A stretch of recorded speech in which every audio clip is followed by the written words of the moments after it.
Okay, build video number 2. I've made some more progress, so let's take a look.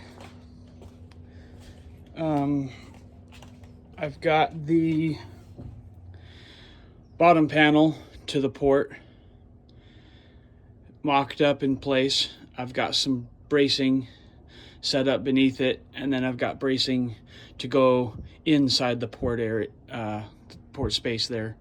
For some reason, if anybody ever pays close attention to the video I did where I have SketchUp pulled up and I sort of have drawn up the enclosure, for some reason I had it in my head that the port was supposed to be 40 inches long.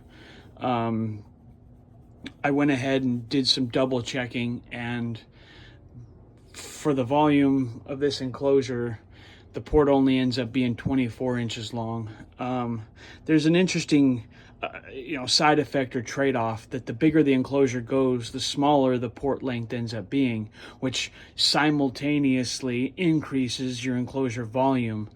And if you make even relatively small changes to the total volume of the enclosure, the port length will subsequently quickly change, and you'll get more enclosure volume than you had initially intended when you made the modification in the first place. I'm not sure where I made that mistake. The difference between 40-inch port length and 24 inches is pretty substantial. I don't know how I got there. I have now triple checked with a couple of different modeling software, and what's interesting is between 2 or 3 different forms of modeling software, I'll get variations of up to 3 inches between all the software, having done my best to make sure all the other parameters are the same. I don't know how to account for that, but I guess it's interesting for any of you that are involved or investigating the situation. I had initially optioned, or in my modeling software, this bottom brace was going to run the full length of the enclosure on the top and the bottom. As I started looking at what wood I had on hand, and I thought, I'm just not convinced that I need to build the enclosure that way. So instead, what I'm going to do is sort of a staggered. It's not honeycomb. Honeycomb is like hexagon or circular, but it's got a grid system to it, right? So we're bracing down below, but not the full length of the port. And then I've got a brace in the port that is in the same plane, so they're sort of staggered. And then I did the opposite stagger. I divided this into quarters, right? A quarter, a quarter, a quarter, a quarter. That gives about 10 and a half inches between ports, and with 3/4 inch plywood, that should be plenty rigid. My experience for the amount of pressure we're going to be building in this situation. Well, so doing it with 3 braces. This is vertically. I have not done anything horizontally. We're going to need a brace periodically on the sides, but as far as vertical bracing goes, the front part of the middle is going to be locked. The bottom panel to the port is going to be locked together there, so there won't be any flex. And then the bottom panel of the port to the top panel of the port is going to be locked with this brace here, and so there won't be any real flex.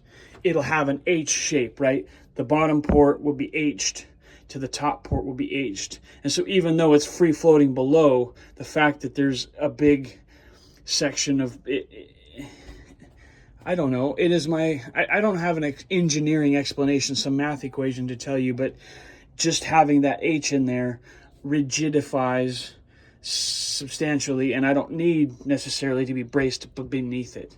For absolute structural integrity, you would want bracing all the way through in a straight plane.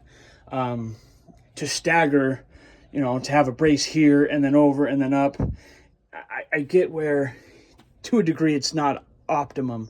For what we're doing, I believe it is sufficient, and all of the enclosures I've built in a similar manner have behaved well. So I'm going to continue that trend. So it'll end up only being 3 supports, braces between the port, and then 3 below in the vertical plane. But once all of it's put together, it should be a very rigid, very locked together system. And minimal wood consumption, minimal weight. So that's the design that I've got going on for the bracing of this. I went ahead and installed these. Will give the ability to easily attach, lock, and glue this section together. Because I originally thought that I needed a 40-inch long port. I cut these long. I've marked this. This will get cut back. Just no need to have this. For symmetry reasons, I believe I need to get motivated and put this type of piece on the top of the port panel, the top port panel, so that it's at least symmetrical. We'll get to that. Let's look at some of the other stuff we've got going on.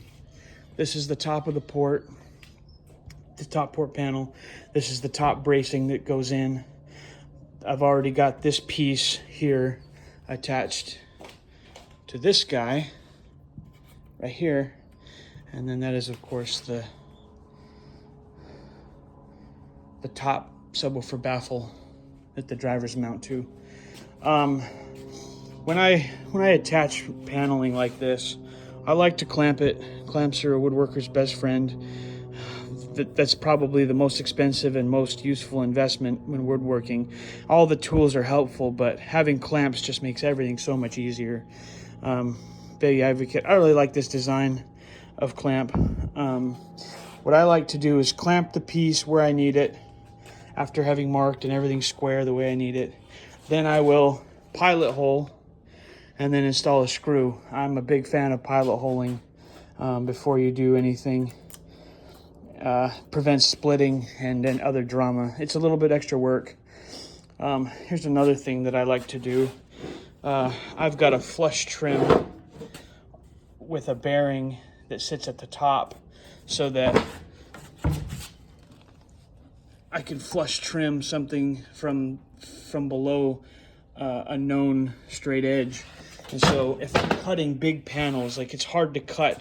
My table saw will not cut 42 inches wide using the fence. I only have something like 30 inches available on my table saw. So what I'll end up doing is removing the fence, and I'll just kind of eyeball cut maybe no more than 1/8 bigger, and it waggles. Like, it's not just cutting freehand isn't very straight. Then I'll take a straight edge and I'll clamp it onto my piece exactly where I need it, and then I can just flush trim that little bit off and get a perfectly straight edge every time. Maybe a little bit time consuming, but it's a tactic that I deploy. And so between a table saw and a router, I have 80% of what I need for this basic woodworking that I do here. I mean, of course, I've got a couple of other woodworking tools, but I'm a massive fan of the router. And having this table saw, I picked this up on Marketplace used. I think I paid somewhere around $200 for it. And I was able to modify this so that I can mount a router, so I can do table routing. It's nice. This is the nicest woodworking tool I've ever owned. Up until a year ago, I was always doing everything by hand, which you can be precise. It's just time consuming. So yeah, that's build video number 2. Anyone who watches, appreciate the fact that you're paying any attention and being any kind of supportive. More to follow.